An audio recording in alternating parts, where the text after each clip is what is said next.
que l'histoire elle a commencé dans ce lieu, à la Fédération de laïcs, où nous sommes aujourd'hui. Donc c'est quand même voilà, une longue histoire.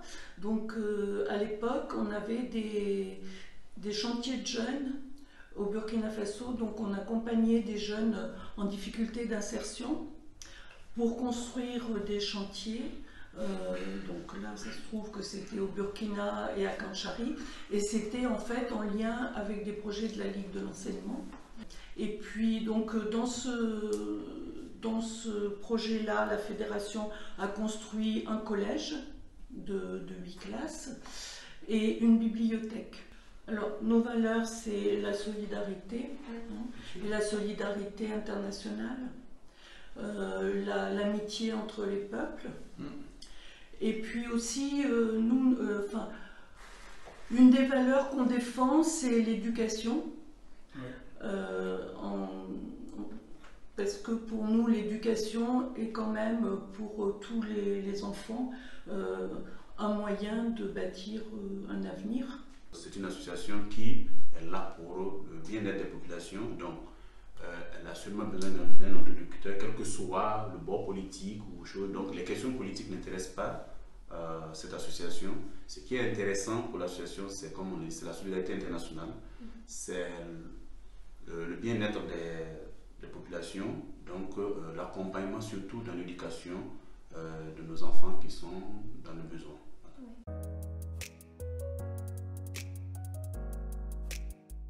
Au cours des 20 ans, ce qu'il faut voir, c'est qu'on a accompagné un projet éducatif complet. C'est-à-dire qu'on s'est occupé à la fois du primaire, on a accompagné quand il le fallait le secondaire au travers des collèges, on a monté ce lycée d'enseignement général pour terminer par ce lycée d'enseignement technique. Au départ, la réflexion, c'était même de passer sur une école professionnelle, parce qu'il faut savoir qu'au Burkina, là, on l'avait constaté lors de nos séjours, il n'y a pas de plombier, il n'y a pas d'électricien formé, il n'y a pas de... Et pour des raisons économiques, comme le dit Fidèle, et surtout des raisons de subvention de l'État, on est passé directement dans le lycée, mais avec des branches. Il y a une branche sur le bâtiment, il y a une branche qui était en cours de montage. Donc, en 20 ans, on a monté ça progressivement. On a aussi monté, donc, il faut savoir, l'objectif premier, c'était bien évidemment les constructions pour pouvoir accepter le maximum d'élèves.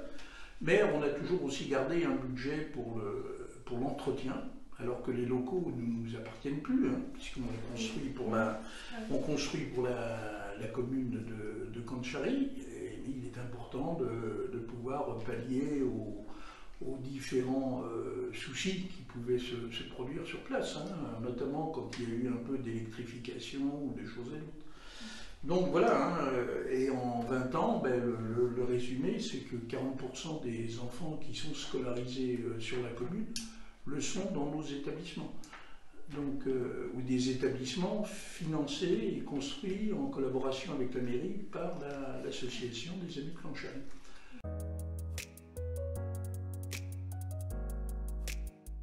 Il y a déjà 10 ans que cette crise sécuritaire existe.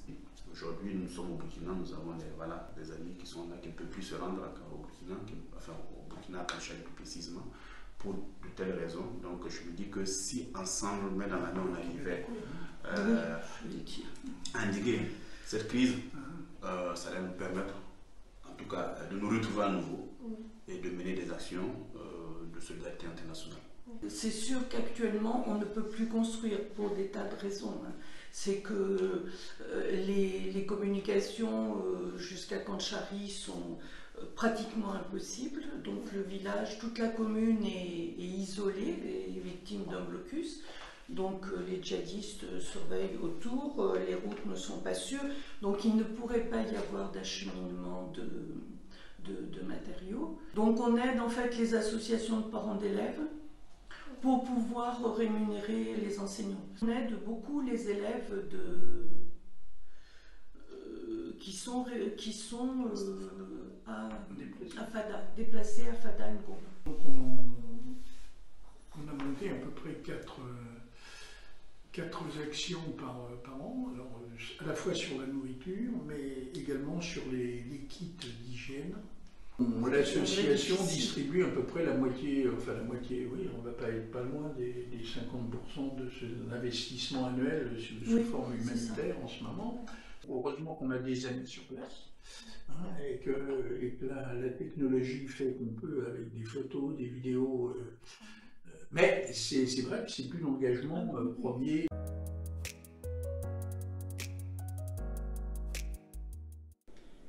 N'étant plus maire de la commune, le besoin étant là, parce que nous avons donc mis en place, créé une association. Nous avons appelé Todiaba, donc l'entraide, pour subvenir en tout cas aux besoins de ces jeunes qui ont toujours besoin de poursuivre leurs études, et avec l'appui justement de l'association des Amis de Kanchari. Nous essayons avec le soutien des partenaires, notamment les Amis de Kanchari, avec d'autres bonnes volontés, de leur apporter cet accompagnement-là. On appelle la formation tout à l'heure, et puis justement la question de l'hygiène intime et tout, et aussi la prise en charge des frais de scolarité de certains élèves qui par moment peinent à trouver de l'argent pour payer leur scolarité ou même payer les frais d'inscription aux examens.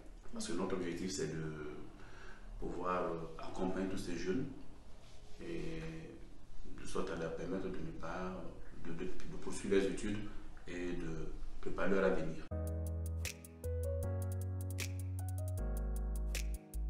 Au cours des 20 ans, on a eu donc la fondation d'entreprise, on a eu la Ligue de l'enseignement Solidarité laïque qui avait des actions sur l'achat des livres. Donc on a beaucoup équipé la bibliothèque avec des fonds de solidarité laïque. Voilà.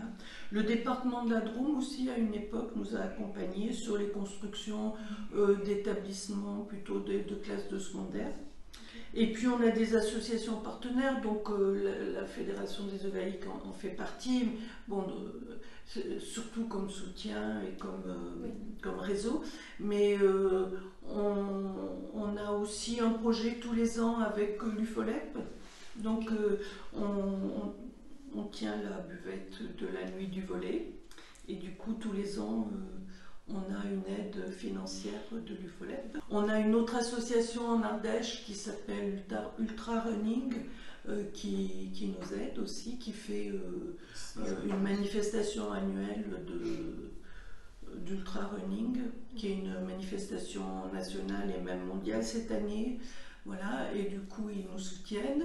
Le vice-président à Paris, qui fait partie d'un club de bridge, pendant longtemps aussi, il a fait des tournois de bridge annuels, un tournoi annuel dont les bénéfices étaient au profit de l'association.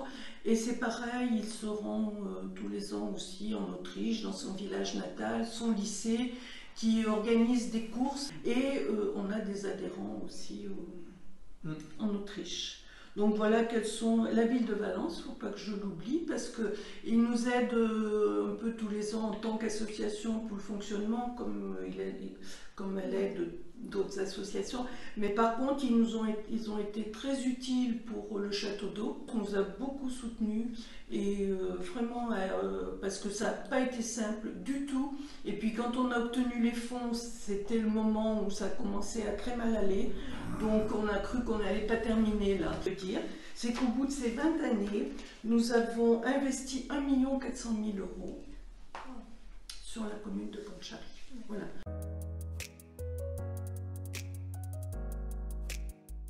S'il n'y avait pas eu ces constructions, on ne serait pas là. Hein.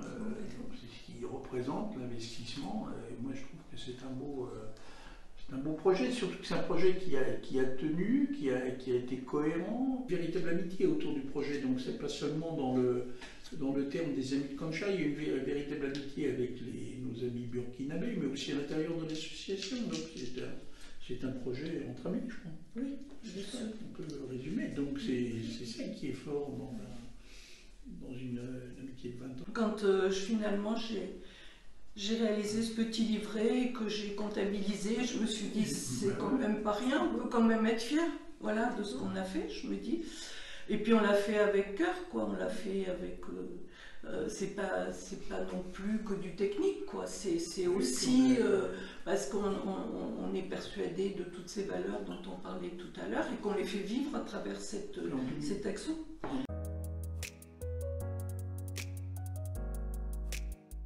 Donc oui, courant avril, il y aura une première distribution de nourriture, de vivres. Ensuite, il y aura aussi de l'aide pour payer les enseignants, de l'aide pour les inscriptions, les frais d'inscription, des formations cet été, pendant l'été, des fournitures scolaires à la rentrée et à nouveau une distribution de vivres en fin d'année. Voilà. Et puis le suivi du projet avec les jeunes filles sur les kits d'hygiène, voilà, on verra. Donc là, on a souhaité aussi, du coup, dans ce projet-là, autour des kits d'hygiène, on a rajouté un petit financement pour des actions de sensibilisation. Donc pas seulement aux grossesses indésirées, mais aux maladies, au sida.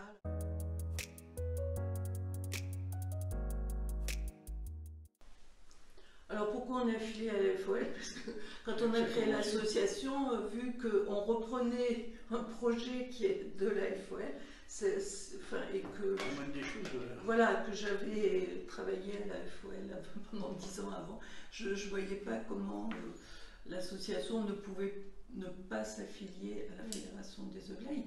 Et là, on continue à garder cette affiliation parce que ça nous apporte le réseau, parce que, comme aujourd'hui par exemple, ça nous donne cette opportunité que un peu tous les ans, on fait des actions, soit avec des associations adhérentes.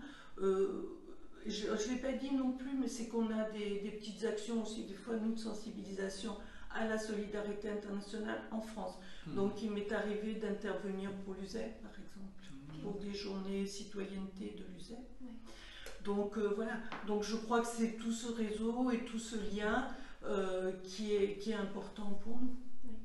Voilà. C'est un mouvement aussi qui est dans le sens de nos valeurs. Donc, voilà, on y a toute notre place. Voilà.